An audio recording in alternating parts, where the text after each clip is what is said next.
I feel great. I feel so free. It is as if someone has lifted a luggage of 100 pounds off my back. Feel so happy. 10 years of serious drinking. 10 years. Now I'm so happy. I go to bed normal time. Telling you, I go to bed if I've done a morning shift. I come home at 3 or 4 o'clock, do my usual stuff, go to bed around 10:30, and by 11 I'm sleeping like a baby. Up by 7, have breakfast, 3 meals a day, like any normal human beings. Like any normal human being. From July 1999 to 2010, August 7th, I don't remember a single day not having a drink. I drank every day. I'll be the last person to leave the parties all the time. Just simply graduating from a nip to a half pint, to a pint of vodka, to a full bottle of vodka. On average, I'll drink 3-4 pints of vodka every day. That was so terrible. I had a liquor store that I was going to. This guy, because I was a regular customer, if I didn't have money, he'll give me all the booze I wanted. Then come when I get a few bucks, I'll go back and pay him. It was so nice to me, I would say, because I was in that situation. But when I went back and said, hey Ken, I quit. He's like, get out of here. You can't do that. Just take a little. Then I'm like, Ken, I'm not even taking what you're saying. Yeah, so I don't think he gave me that encouragement. But believe me, he would allow me to take liquor worth of, I would say, $100. That was a lot of money. Trust me, that money. That's the first thing I would think of. Before, and I don't say at the end of my shift, after doing my paperwork, all my mind will be focused on the drink. Nothing else. So I would say I had 10 years wasted. So I'm now trying to pick my pieces together.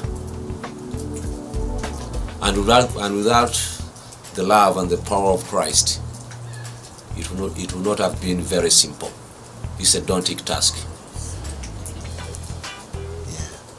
I started drinking when I was a teenager.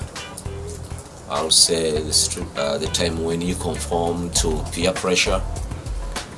Then as I grew older, come to my 20s, 30s, I started really drinking seriously. And I moved away from my home in Africa, came to the United States in 1999. Given the situation here, whereby I would say alcohol is kind of cheap, then things started to get bad. I was drinking beer, then I could not get enough of the beer. I went to wine, and didn't give me the satisfaction that I wanted. Then I started drinking hard liquor. I used to have it straight, not mixed at all. Then I started mixing it with soda, apple juice. But then things continued to go out of control. I would wake up in the morning, as some people say, I'll drink my breakfast. That would be my day. Even a few hours before I go to work, I'll be having a drink, then try to disguise the smell with all sorts of stuff, maybe licking on salt, having some gum. But at the end of it all, I could not even concentrate on whatever I was doing. And given the time frame of liquor stores in Massachusetts, they all have to close by 11. And I remember my wife had to make sure that before the liquor store was closed, she would get me a drink. Come from work around 11, sit on my computer, drink, go to bed around 2. Imagine a situation whereby you wake up to go to the bathroom, then from the bathroom you have a drink. It was a terrible situation.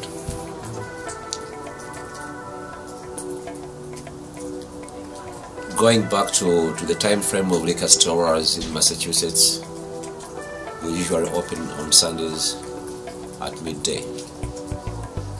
There's a time when I could not even wait up to 12 midday when the stores would open. Then I'll tell my wife, let's drive to the nearby state where the stores are open by 9 a.m. in the morning. That's how bad I was. Then eventually I lost a couple of jobs. My marriage was at stake. I lost friends because in between drinking, it's very difficult to reason properly. You think you're doing the right thing, but it's totally wrong. Then I was able to meet one of my sister-in-laws. She was going to church. Then it's like, why don't you come to church, Francis? Why don't you know the Lord? Because she told me that's where you'll be able to get the help that you need. I came to church. Pastor Scott and other church-going members kept on praying for me. But all the same, things didn't work out that way for some time. Although I tried to go back to drinking wine, but all the same, life was not so good. I could barely sleep. So I called my friend in Africa. He was a big drinker. I'm like, Tony, what am I supposed to do? I think I should go to the hospital. He's like, let me tell you one thing, Francis. I'm not preventing you from going to the hospital. Go ahead, go check in the hospital. But that issue needs a lot of prayers. I'm like, Tony, pray for me. And there are lots of people here who are praying for me. And during all that time, remember, the pastor told me that I'm praying for you, and to one point that alcohol will smell so bad that you, at one point, you would like to throw up whenever you think about it. So on August 7th, I checked in the hospital. I was kept for 3 days. I was discharged on the 11th, and that's when I stopped drinking. With all the prayers, with all the prayers and personal effort, I never had any craving for alcohol to date.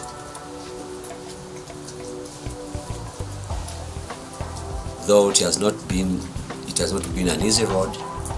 In such a situation, you have to buckle up. It's not so easy. But so many people got surprised when they say, hey, Francis does not drink anymore.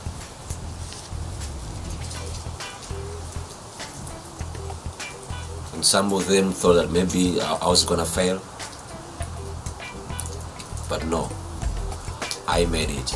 And to date, there are some people who think that no, he's just kidding. He'll drink again. But I don't think so. That won't happen again. I feel great. This is one of the happiest moments in my life. When I pray, I feel like I fail and I see that Jesus helps me a lot. If you're in a similar situation, I know there are so many ways of stopping drinking, but you must first look at yourself as an individual, see what the drink is doing to you, all it has done to you. Some will tell you, oh, there's a lot of help out there, but the most important part of everything, the most important thing that you should do is to put your hands, to put your life in the hands of Christ. Because with Him, everything is possible.